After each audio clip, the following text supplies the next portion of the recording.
এই রেসপন্স দেওয়ার জন্য, এই ভালোবাসা দেওয়ার জন্য। এবার অপেক্ষায় আছি 29 তারিখে যখন রিলিজ করবে, আশা করছি সেটা আমরা দর্শকদের হলেও যখন পাবো তখন সেই প্রতিক্রিয়াগুলো দেখতে পারবো আর কি। সম্প্রতি কলকাতার সুপারস্টার জিৎ একটি ইন্টারভিউতে শাকিব খানের তুফান ছবির ব্যাপারে অনেক অনেক প্রশংসা করেছেন। আসুন শুনি তিনি কি বলেছিলেন। একটা জিনিস বলার আছে, আমি না কয়েকটা জায়গায় পড়লাম যে এটা প্রথম বাংলা মুভি যেটা teaser has cross 3 million views, মানে ট্রেলার তো ওর থেকেও বেশি ভিউজ পেয়েছে। স্টার শাকিব বাংলাদেশে বড় star. No, I have met him couple of times. Shakib is a wonderful guy and আমার ওর কাজ বেশি দেখার সুযোগ হয়নি, but I know he is a superstar, he is a big star. Jeet বলেন, তুফান ছবিটি দেখে আমি অবাক হয়েছি।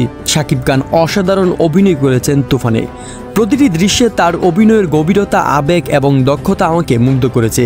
শাকিব খান এই ছবির মাধ্যমে বাংলা ফিল্মের সংজ্ঞা পরিবর্তন করেছেন। আমি বিশ্বাস করি এই ছবি দর্শকদের হৃদয়ে বিশেষ জায়গা করে নেবে। সে সময় জিৎ আরও বলেন, শাকিব শুধু একজন ভালো অভিনেতা নয়, তিনি একজন প্রকৃত শিল্পী। তুফান ছবিতে তার পরিশ্রম এবং উৎসর্গ সত্যিই প্রশংসনীয়। আমি সকল দর্শকদের আমন্ত্রণ জানাই এই অসাধারণ ছবিটি দেখার জন্য। প্রিয় দর্শক, জিতের মুখে শাকিব খানের প্রশংসা শুনে বোঝাই যায় তুফান ছবিটি একটি মাইলফলক সিনেমা হতে চলেছে। দর্শক, আপনি যদি শাকিব খানকে ভালোবাসেন অবশ্যই চ্যানেলটি সাবস্ক্রাইব করবেন।